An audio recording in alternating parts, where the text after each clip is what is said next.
नमस्कार आप सभी किसान साथियों का एक बार फिर से स्वागत है एक नए वीडियो में। मानसून 2025 की वापसी पर ब्रेक लगा है।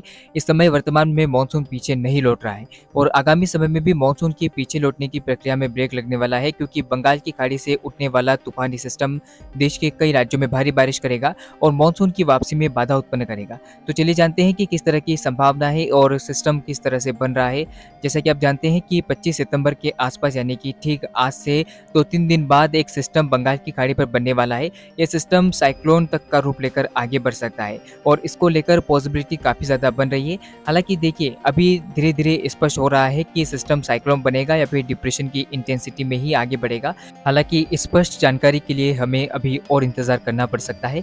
इसके अलावा इसके इम्पैक्ट की अगर बात करें तो इस सिस्टम का काफ़ी ज़्यादा इम्पैक्ट देश के मानसून पर भी दिखाई देगा और देश भर में भारी बारिश के साथ तूफानी हवाएं भी देखने को मिलेगी। भारत के पूर्वी तटीय इलाकों पर भी खतरे की आशंका नजर आ रही है। तो चलिए पूरी जानकारी डिटेल वाइज से समझने की कोशिश करते हैं, लेकिन उससे पहले आप सभी से निवेदन रहेगा, कृपया इस वीडियो को लाइक कीजिएगा, चैनल को सब्सक्राइब करना ना भूलें और बेल नोटिफिकेशन को भी ऑन कीजिएगा। फिलहाल वीडियो को शुरू करते हैं और जानते हैं कि सिस्टम कब से बनेगा, कितना मजबूत हो सकता है। तो आप स्क्रीन पर देख सकते हैं कि 24 और 25 सितंबर के आसपास उत्तर पूर्वी बंगाल की खाड़ी से सिस्टम आगे बढ़ेगा।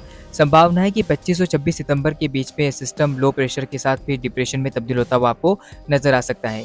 इस दौरान आप देख सकते हैं कि इसकी विंड स्पीड काफ़ी तेज़ी से बढ़ती हुई आपको नजर आएगी और फिर सिस्टम आगे बढ़ता हुआ संभावना है कि उड़ीसा के तटीय इलाकों के पास पहुंचेगा।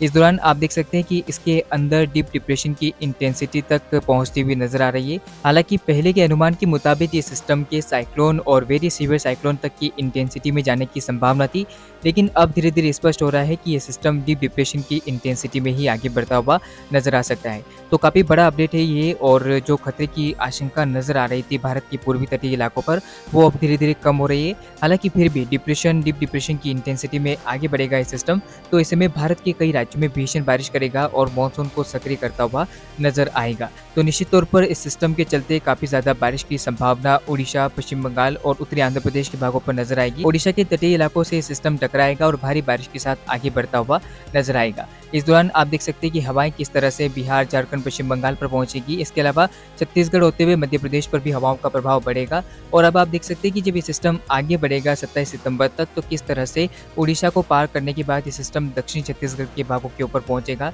और धीरे धीरे आप देख सकते हैं कि ये मध्य भारत में आगे बढ़ता हुआ भारी बारिश देता हुआ आपको नजर आएगा। तो मानसून की हवाएं फिर से सक्रिय होगी और आप देख पाएंगे कि इस सिस्टम की जो हवाएं होगी वो धीरे धीरे मध्य भारत के अधिकांश राज्यों में पहुंचती हुई नजर आएगी। सिस्टम आगे बढ़ता हुआ आप देख सकते हैं कि किस तरह से 27-28 के बीच में छत्तीसगढ़ को पार करेगा और फिर संभावना है कि 29 सितंबर तक ये सिस्टम मध्य महाराष्ट्र के ऊपर पहुंच जाएगा, जिससे महाराष्ट्र में काफ़ी भारी बारिश की गतिविधियां आपको देखने को मिलेगी और मानसून फिर से मध्य भारत में कहर बरपाता हुआ आपको नजर आएगा।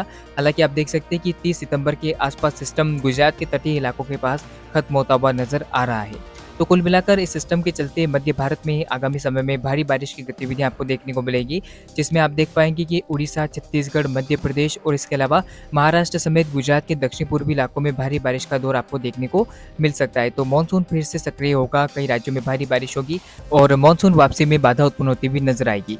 तो चलिए बारिश को लेकर भी जानकारी प्राप्त कर लेते हैं। बारिश किस तरह की इस सिस्टम के दौरान हो सकती है, तो आप स्क्रीन पर GFS मॉडल देख सकते हैं जो इंडिकेट कर रहे हैं कि सिस्टम आगे बढ़ेगा तो भारी बारिश का दौर भी आगे बढ़ेगा।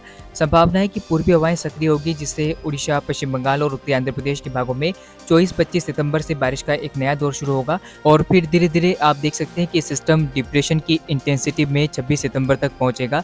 तो संभावना है कि 26 सितंबर को आप देख सकते हैं कि भारी बारिश की गतिविधियां भारत के पूर्वी तटीय इलाकों में बढ़ेगी।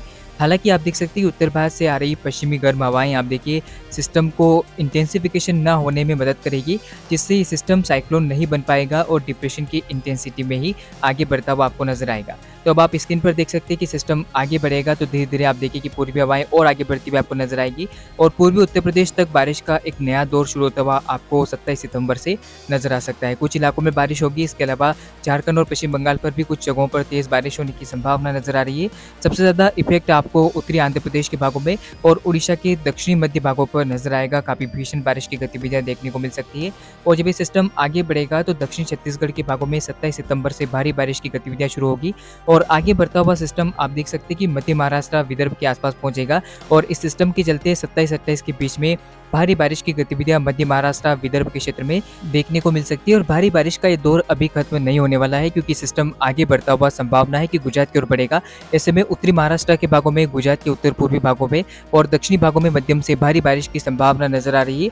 इसके अलावा दक्षिण पश्चिम मध्य प्रदेश के भागों पर भी हल्की से मध्यम बारिश, तो कुछ एक जगहों पर तेज बारिश का दौर आपको 28-29 के बीच में देखने को मिल सकता है। और ये बारिश का दौर अभी 30 सितंबर तक दक्षिण पश्चिम मध्य प्रदेश के इलाकों पर आपको देखने को मिलेगा, क्योंकि नमी का प्रभाव बढ़ेगा जिससे बारिश की गतिविधियां बढ़ेगी। और जैसे ही सिस्टम संभावना है कि 30 सितंबर के आसपास गुजरात के भागों पे पहुंचेगा, तो उत्तर प्रदेश के पूर्वी इलाकों से लेकर उत्तर पूर्वी राजस्थान के भागों तक नमी का प्रभाव बढ़ेगा, जिससे बारिश की गतिविधियां आपको देखने को मिल सकती है। तो कुल मिलाकर जाते हुए मानसून की भारी बारिश आपको आगामी समय में देखने को मिल सकती है।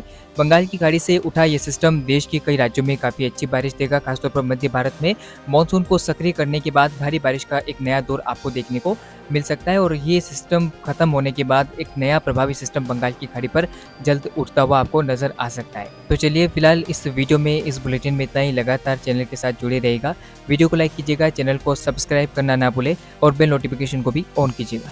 वीडियो में अंत तक बने रहने के लिए आपका धन्यवाद।